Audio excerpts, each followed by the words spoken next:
अरे तो ठीक हो गई? आप तो बिल्कुल वैसी हो, पर मैं पूरी 1 उंगली बड़ी हो गई हूँ। लड़की जात और कचरे का ढेर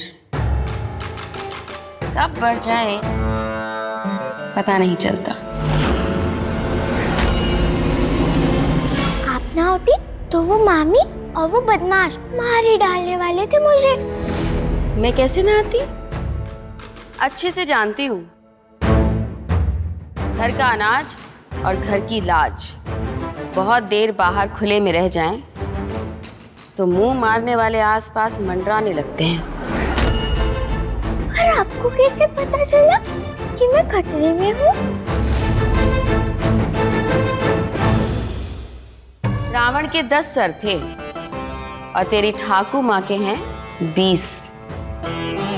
अभी दिखाई नहीं दे रहे, जैसे जैसे दिन गुजरेंगे सारे दिखने लगेंगे। बस मैंने सिर घुमाया और पहुंच गई तुम्हारे वो धर्मशाला जैसे विद्यालय में। ओहो ठाकू माँ, उसे धर्मशाला नहीं हॉस्टल कहते हैं। हाँ पढ़ाई होती है। लड़की की पढ़ाई करछी और कढ़ाई। जब तक लड़की का हाथ नहीं जलता उसके गुणों के स्वाद का पता नहीं चलता। बुझिछिस? खैर छोड़, तू बस इतना जान ले कि तेरे धर्मशाला से निकलते ही मुझे सुराग मिलने लगे और मैं तुझ तक पहुंच गई। आप कितनी अच्छी हो ठाकू माँ, आपने मेरी जान बचाई, धन्यवाद। जीती रहे। वैसे एक बात कहूंगी, तू भूली नहीं कि मेरी आज्ञा के बिना इस घर में कोई सांस भी नहीं ले सकता। आपकी डांट और उसके बाद बाबा के रसगुल्ले दोनों याद है मुझे। बाबा होता तो तुझे रसगुल्ला खिला सकता था, जैसे ससुराल में पति खिलाता होगा। पति था, दे सकता था, पर जब औरत के साथ पति या पिता का नाम ना जुड़ा हो तो चाशनी से भरे रसगुल्ले नहीं, जहर से भरे ताने परोसे मिलते हैं थाली में। जैसा मेरे बाद तेरी माँ के साथ हुआ। माँ? अरे आपसे बात करते करते तो मैं भूल ही गई, मुझे माँ से मिलना है। आपके साथ ही रहती है ना माँ? ठाकू माँ जल्दी बताइए ना, कहाँ है माँ? हाँ बताती। माँ, माँ, अरे रुक, माँ, अरे रुक। माँ, माँ। थोड़ी बात थोड़ी लात, तभी समझे औरत साथ।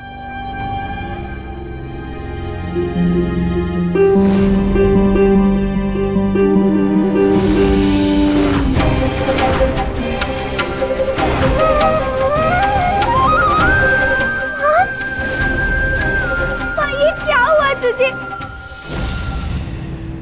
वंदिता, वंदिता, वंदिता,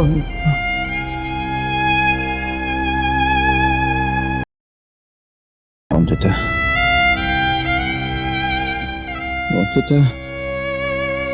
छोटे मालिक मोटर गाड़ी से टकराते टकराते बचे। तो समझिए कि मौत के मुंह से लौट कर आए। छोटे मालिक पे आगे से इतनी सख्ती मत दिखाइएगा।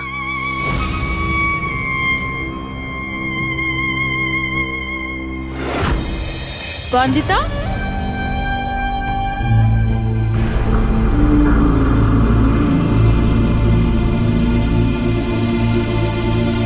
ठाकू माँ,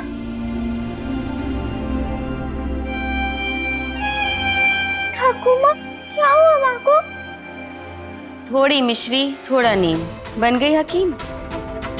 अकड़ी कमर से लेकर टेढ़ी नजर सब सीधा किया है मैंने। तेरी माँ को भी बिल्कुल ठीक कर दूंगी। बस मैं दवा संभालती हूँ, तू दुआ संभाल। हाँ ठाकू माँ, दिन रात प्रार्थना करूंगी मैं दुर्गा माँ से, खूब सेवा करूंगी माँ की, पूजा व्रत जो कहेगी वो रखूंगी मैं। सही समझी। औरत का असली ठाठ मंदिर और पूजा पाठ। ठाकू माँ, ये सब हुआ कैसे माँ के साथ? सुमति बहू तुझे लेकर बहुत परेशान रहती थी। एक दिन खाना पकाते समय इसे चक्कर आ गए और जलते चूल्हे पर गिर पड़ी।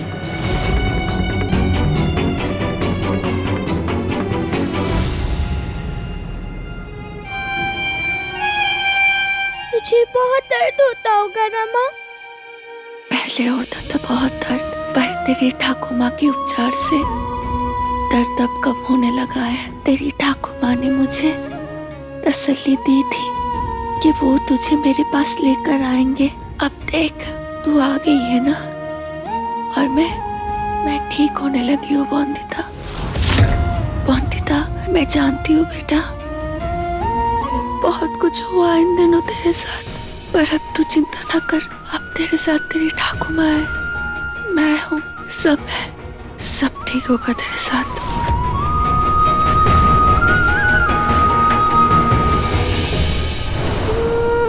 जब तक माँ ठीक नहीं हो जाती माँ के पास ही रहना होगा मुझे। और तुलसीपुर में सखा बाबू, काका ससुर जी और बाकी सब भी तो मेरी चिंता में होंगे। उन तक खबर कैसे पहुँचाऊँ, कैसे उन्हें बताऊँ कि ठीक हूँ मैं?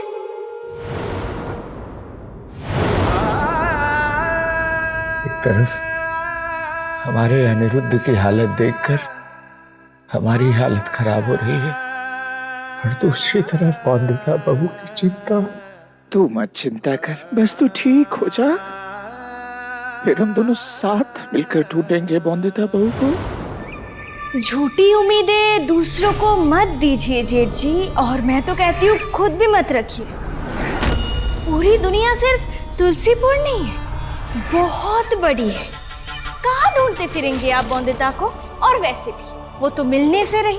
चलो, अच्छा ही हुआ वंदिता चली गई यहाँ से। वैसे भी कौन सा रिश्ता बचा था जिसका नाम लेकर वो रहती है यहाँ पे? और मैं तो कहती हूँ वंदिता को भूल जाइए और समझ लीजिए कि वंदिता मर चुकी। कर लीजिए जितना गुस्सा करना है, पर इससे सच तो नहीं बदलेगा ना कि वंदिता अब हमारी कोई नहीं लगती और उसका इस घर से कोई रिश्ता नहीं है।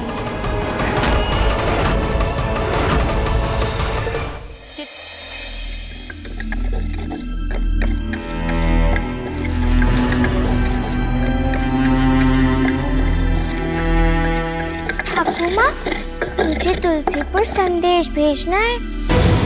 वहाँ सखा बाबू और बाकी सब मेरी चिंता कर रहे होंगे। उन्हें पता चल जाएगा कि मैं ठीक हूँ तो। ओए माँ! आपको लगे तो नहीं? दिमाग से टिमटिम, नाम रिमझिम। मटक के चलने से लचक नहीं आती, पर करछी चलानी हो तो मुंह पे चक जाता है। मेरे हाथ की एक दो ना खाए तो तेरा पेट नहीं भरता ना। अब कहाँ चली इतना सज धज कर? हाँ, पति कलकत्ते में है और तू इतना सज धज कर बाहर निकल रही है। जानती नहीं, बिना पति औरत जात अमावस की रात। अब बोलेगी कि कहाँ जा रही है? ओ सासू माँ, मैं सैर सपाटे के लिए नहीं, आप ही के काम के लिए तो बाहर जा रही थी। वो जो दवाइयाँ और औषधियाँ आपको कलकत्ता, बिष्णुपुर और भवानी नगर भिजवानी है ना, वो कोई लेने नहीं आया, वही देखने जा रही थी कि अभी तक कोई लेने क्यों नहीं आया। क्या बताऊँ तुझे वंदिता, पूरे बंगाल में प्रसिद्धि है हमारी सासू माँ की दवाइयों की और औषधियों की। झूठ बोलूं तो मेरी जान ले लो।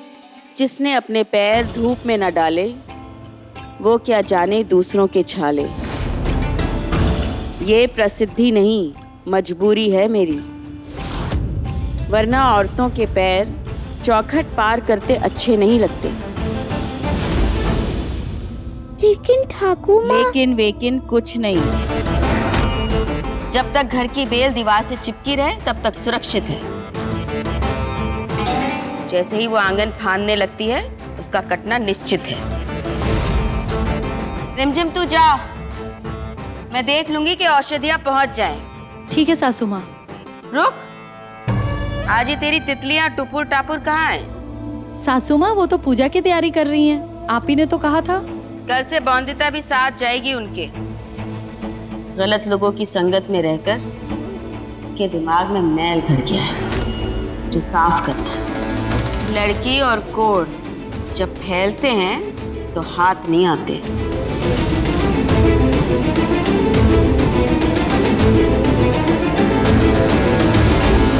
ये सामान तो तुलसीपुर जा रहा है, क्यों ना इसी में मैं सखा बाबू को चिट्ठी लिखकर भेज दूं?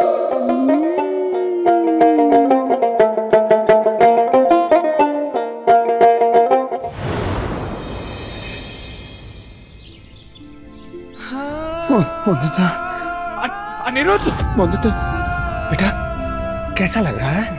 काका, मैं यहाँ क्या कर रहा हूँ काका?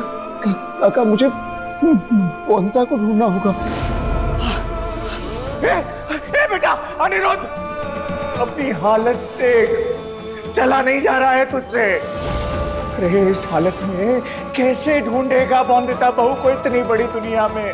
काका, होगी दुनिया बहुत बड़ी, पर मेरा इरादा उससे भी ज्यादा बड़ा है। इसीलिए दुनिया चाहे कितनी बड़ी क्यों ना हो, मेरी और वंदिता की मंजिल एक है तो हमारी राह एक है काका। मैं और वंदिता चाहे कितना दूर क्यों ना हो, हमारे रास्ते मिल ही जाएंगे हमारे रास्ते।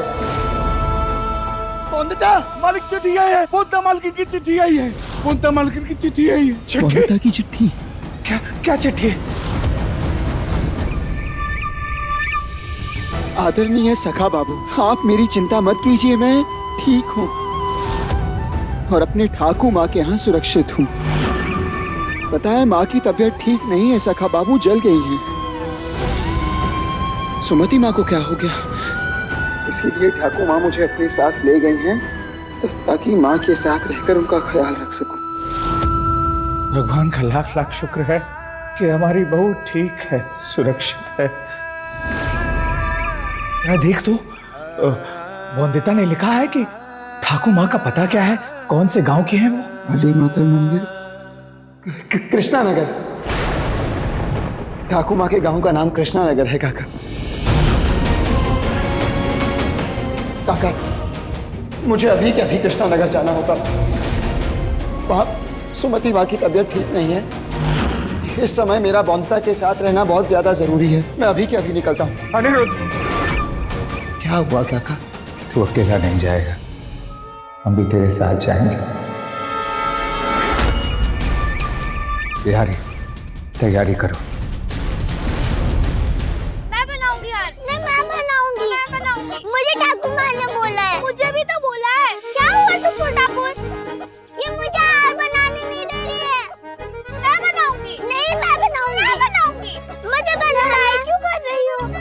टापुर टुपुर तुम दोनों मिलकर हार बना लो। ठीक है दीदी।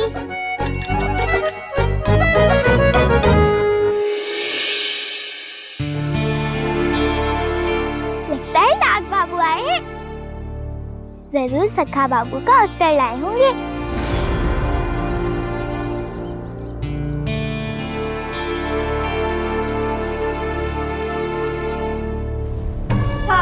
ठाकुर माँ, पता है वंदिता ने तुलसीपुर चिट्ठी भिजवाई है अपने सखा बाबू को।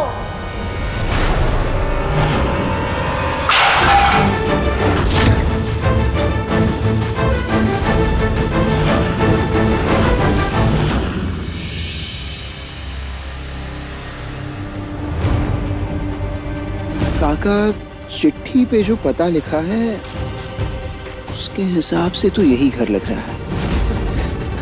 काका, इसका मतलब हम वंदिता से बस कुछ ही कदम दूर हैं। ये कुछ कदम की दूरी एक बहुत बड़ी और गहरी खाई भी हो सकती है अनिरुद्ध। कुछ कहा आपने काका? हाँ? नहीं, कुछ नहीं अनिरुद्ध। हम बस ये कह रहे थे बेटा कि इतनी जल्दी इतनी ज्यादा उम्मीदें मत बांध, इतना खुश मत हो। क्योंकि कई बार अपनी खुशियों को अपनी ही नजर लग जाती है। मालिक जल्दी चलिए ना बोंदिता मालकिन से मिलने। अब किसका इंतजार कर रहे हैं हम लोग? हाँ बिहारी, चलिए काका। अनिरुद्ध, हाँ हम कह रहे थे कि तू अभी चला जा अकेले, सिर्फ हम कुछ देर बाद चले जाएंगे। मतलब तबीयत कुछ ठीक नहीं लग रही तो हम कुछ देर यहाँ आराम कर लेते हैं। ठीक है काका, आप यहीं रुकिए, मैं देख कर आता हूँ। बिहारी काका के साथ रुक जाओ। हाँ, मैं आया।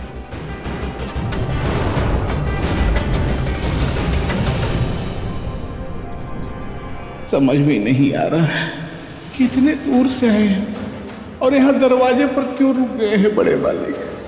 अंदर जा क्यों नहीं रहे मिलने बोंदिता मालकिन से?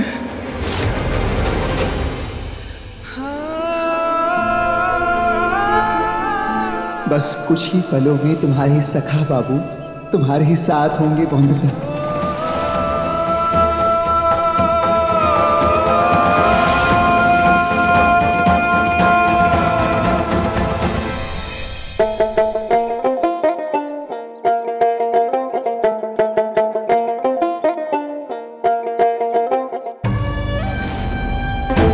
बोंदिता, चिट्ठी क्यों लिखी? क्योंकि मुझे लिखनी आती है ठाकुर माँ। आता तो मुझे भी है, लाठी से पैर तोड़ना। लेकिन मैं तोड़ती तो बगीचे के आम ही हूँ ना। ठाकुर माँ, तुलसीपुर में सखा बाबू और बाकी सभी चिंता कर रहे होंगे मेरी, इसलिए जब मैंने देखा कि आगे दवाइयाँ तुलसीपुर जा रही हैं, तो उनके साथ मैंने अपनी चिट्ठी भी भेज दी। बस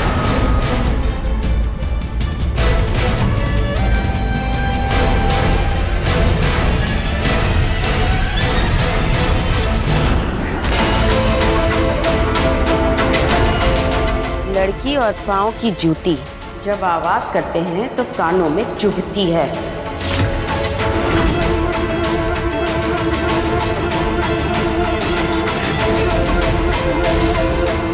और आज के बाद तुलसीपुर वालों का नाम तक मत लेना मेरे सामने।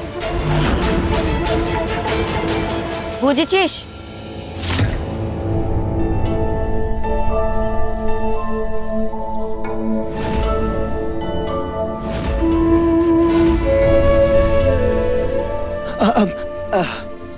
ठाकुर माँ का घर यही है? हाँ यही है।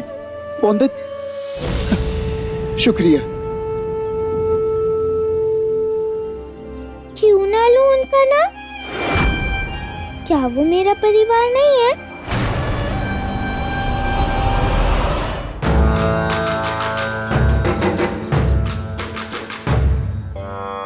ना बोंदिता, अब हम सब ही तेरे परिवार वाले हैं और ये चार दीवारी ही तेरा घर है। और हाँ, ये पढ़ाई लिखाई बंद कर दे। पढ़ाई लिखाई ये सब अधर्म की बातें हैं। पर क्यों ठाकुर माँ? क्या बुराई है पढ़ने लिखने में? बुराई तो सुंदरबन के शेरों में भी नहीं है, तो क्या मैं उन्हें मेहमान बनाकर अपने घर ले आऊं? इतना सब हो जाने के बाद भी मुझे बताने की जरूरत पड़ रही है कि ये पढ़ने लिखने की बीमारी ही है जिसने तेरे जीवन में इतना अंधेरा फैलाया है। नहीं ठाकुर माँ, पढ़ाई तो वो दीपक है जिसकी रोशनी से हम अपने जीवन में उजाला ला सकते हैं। थोड़ी बात थोड़ी लात, तभी समझे औरत जात। दीपक के जलने से रोशनी फैलती है, पर उसके नीचे कालिक भी जमा होती है। दीपक की रोशनी किसके लिए? सिर्फ लड़कों के लिए। और लड़कियों के हाथ आती है तो सिर्फ कालिक, जिससे हाथ तो काले होते ही हैं। अगर ध्यान न रहे तो एक दिन मुंह भी है। लेकिन ठाकुर, बस मुझे जाना है अब। सुमति बहू को लेप लगाना है। अगर समय पर मरहम पट्टी दवा ना हुई तो जड़ी बूटियों का असर नहीं होता।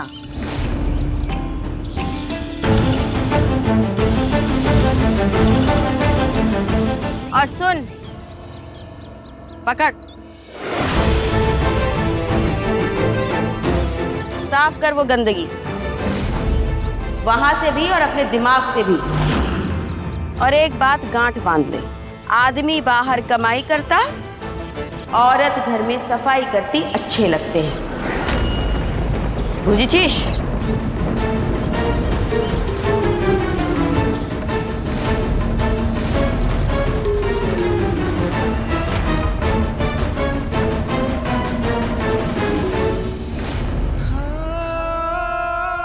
इतने समय बाद बौनता को मिलने वाला हूँ, कोई तोहफा ही नहीं लाया मैंने। ठाकुर माँ कितना कुछ कर रही है मेरे और मेरी माँ के लिए। मैं उनके विचारों का निरादर नहीं कर सकती, पर काश सखा बाबू यहाँ होते तो मेरी मदद करते ठाकुर माँ को शिक्षा का महत्व समझाने में।